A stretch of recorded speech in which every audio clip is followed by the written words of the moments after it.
কলকাতার যানজটকে পেছনে রেখে আবার আমরা বেরিয়ে পড়লাম। এবার আমাদের গন্তব্যস্থল গুয়াহাটি শিলংয়ের জন্য। আমার শহর খড়দা থেকে আমরা 1 2 3 4 5 সরাইঘাটের জন্য হাওড়ার দিকে রওনা দিয়ে দিলাম। আর কিছুক্ষণের মধ্যেই আমরা হাওড়া স্টেশনে পৌঁছবো। ট্রেন ধরে তারপর আমাদের গন্তব্যস্থলের দিকে রওনা দেবো। দেখা যাক, সঙ্গে থাকুন আমাদের এই চ্যানেলে বেরানোর সাথী।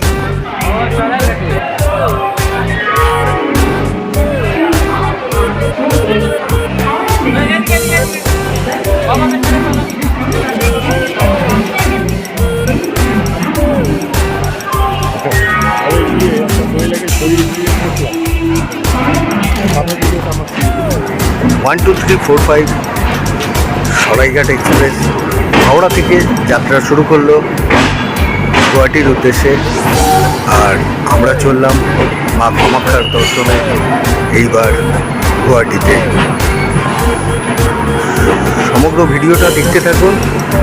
যদি ভালো লাগে আমাদের চ্যানেলটা সাবস্ক্রাইব করবেন।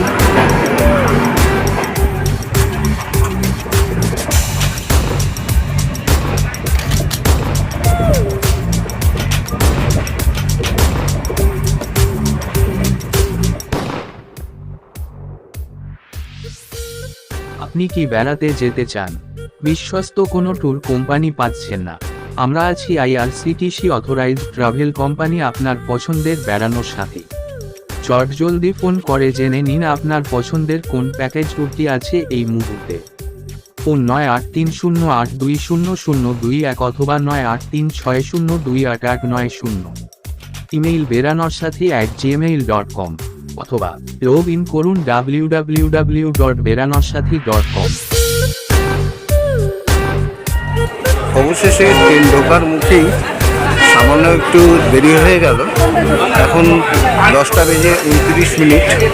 যদিও বা আমাদের ঘড়িতে 10:05 আমরা গুয়াহাটির জন্য ঢোকবার কথা ছিল, কিন্তু এই মুহূর্তে 10:29 আমরা সরাইঘাটে গুয়াহাটির স্টেশনে আমরা নামলাম।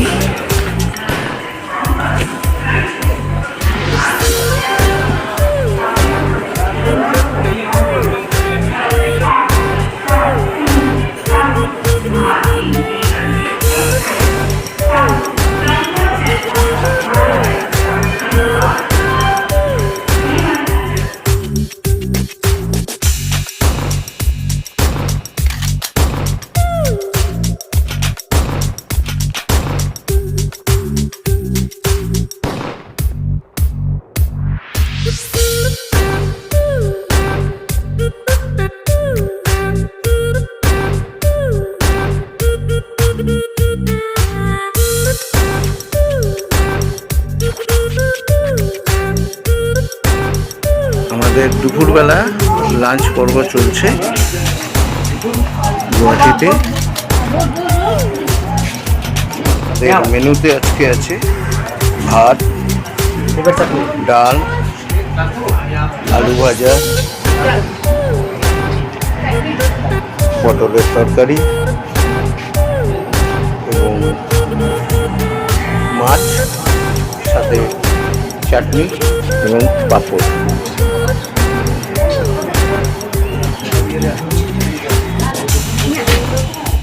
খাওয়া দাওয়ার টেস্ট কিরকম লাগছে?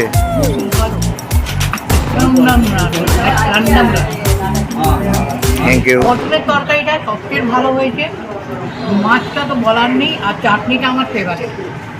ওকে, খুব সুন্দর হয়েছে, থ্যাংক ইউ। ভালো হয়েছে।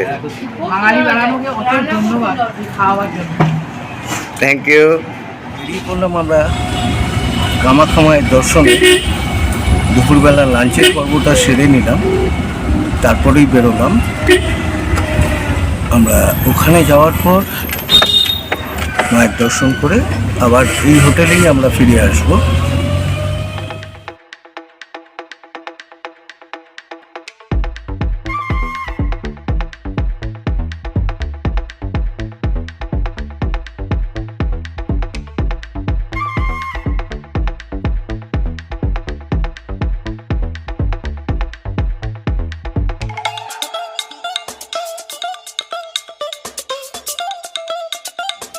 মা কামাখ্যার পাহাড়ে এই মুহূর্তে আমরা, এবং এখান থেকেই গুয়াহাটি শহরের চিত্রটা এইরকমই দেখা যায়।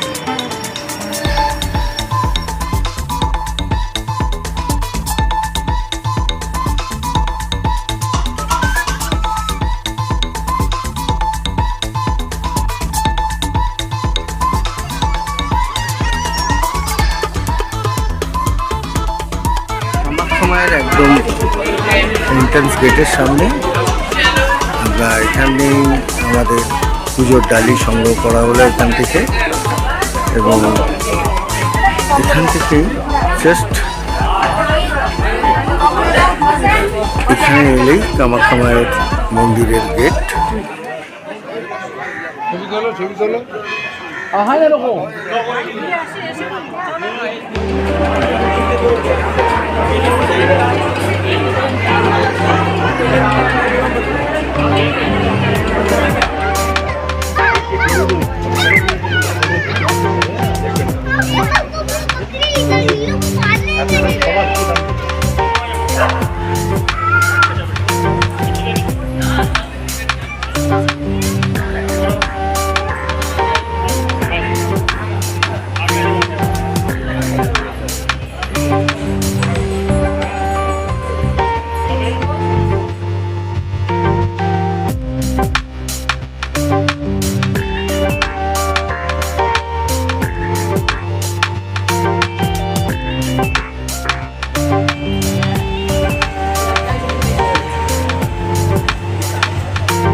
শিলং গুয়াহাটির দ্বিতীয় দিনে আজকে আমরা বেরিয়ে পড়লাম গুয়াহাটির লোকাল সাইট সিন করতে উমানন্দ আশ্রম, যেটা কিনা ব্রহ্মপুত্র নদীর মাঝখানে ফেরি ধরে আমাদের যেতে হয়।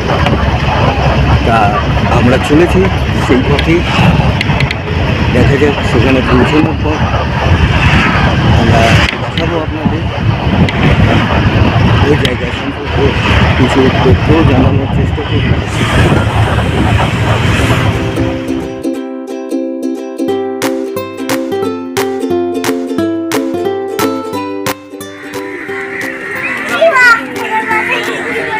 আমরা এই মুহূর্তে আছি ব্রহ্মপুত্রের ধারে। উমানন্দ যাওয়ার ফেরি এখান থেকে ছাড়ে এবং মাথা পিছু 20 টাকা করে টিকিট এখান থেকে পাওয়া যায়। এটা দেখা যাচ্ছে ওটাই উমানন্দ আশ্রম কিংবা মন্দির, ওপর থেকে রোপওয়ে চলে গেছে।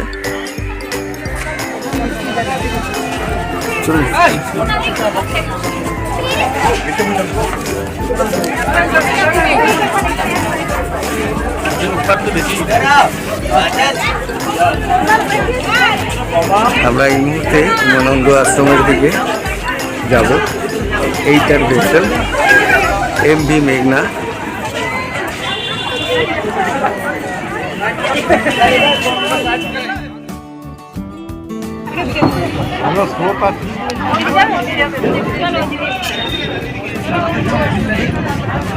এই মুহূর্তে আছি আমরা MV মেঘনা, এবং এখান থেকেই আমরা এই উমানন্দ আশ্রমের দিকে যাব।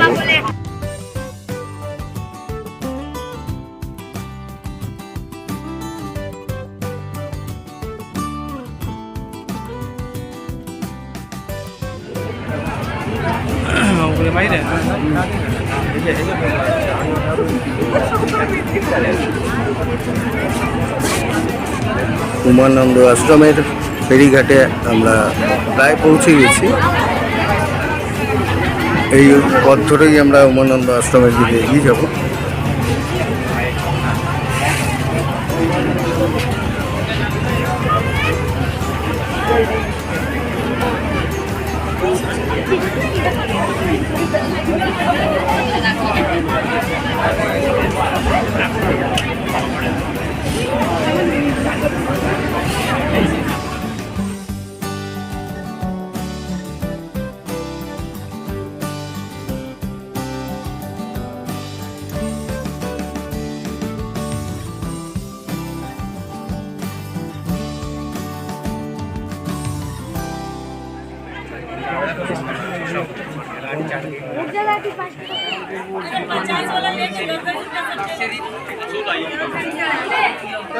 আছি আমরা উমানন্দ আশ্রমে। বিভিন্ন রকম দেবদেবতার মন্দির এইখানেই আছে।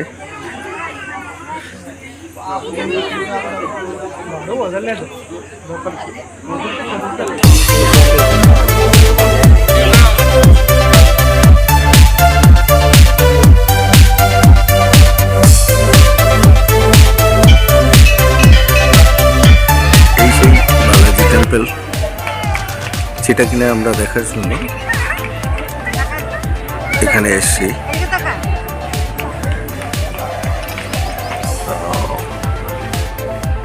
আমাদের গ্রুপের সকলেই ফটো তুলতে ব্যস্ত।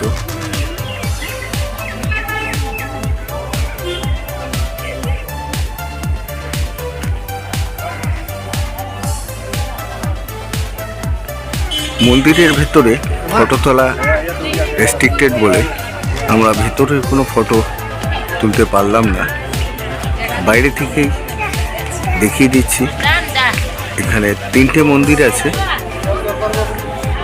যে 3জন দেবদেবীর মূর্তি রয়েছে কিংবা মন্দির রয়েছে, এই মন্দিরে বিরাজমান মা দুর্গা এবং এই মন্দিরে বিরাজমান বালাজি, এবং তারপরেই যে দূরে যে মন্দিরটা দেখা যাচ্ছে ওখানে বিরাজমান পদ্মাবতী। এই 3জনকে নিয়েই এই মন্দির।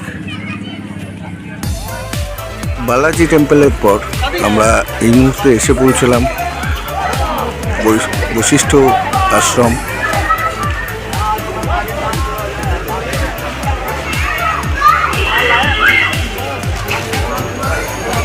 একবার আমি ক্যামেরা ঘুরিয়ে দেখিয়ে দিচ্ছি জায়গাটা এরকম। এখানে আস্তে আস্তে আমাদের প্রায় বিকেলে শেষ হতে চলে।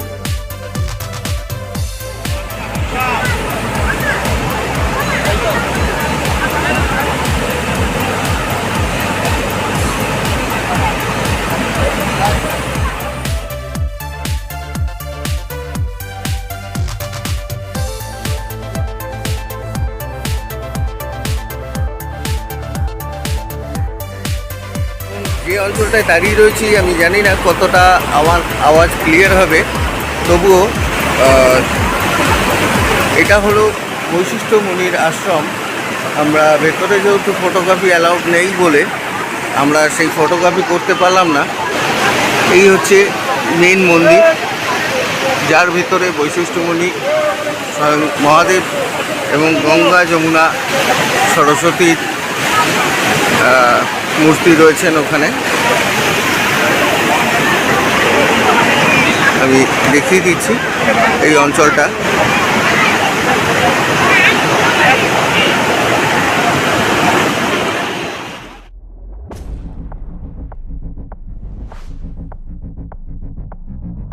বর্ষায় গুয়াহাটি ও শিলং ভ্রমণের গুয়াহাটি পর্ব শেষ হলো। আগামীকাল আমরা মেঘালয়ের জন্য বেরিয়ে পড়ব। বর্ষায় মেঘালয়ের ফলসগুলোর রুটের ভিডিওগুলো দেখার জন্য দয়া করে আমাদের চ্যানেলটা সাবস্ক্রাইব করে বেল আইকনটা অন করে রাখুন।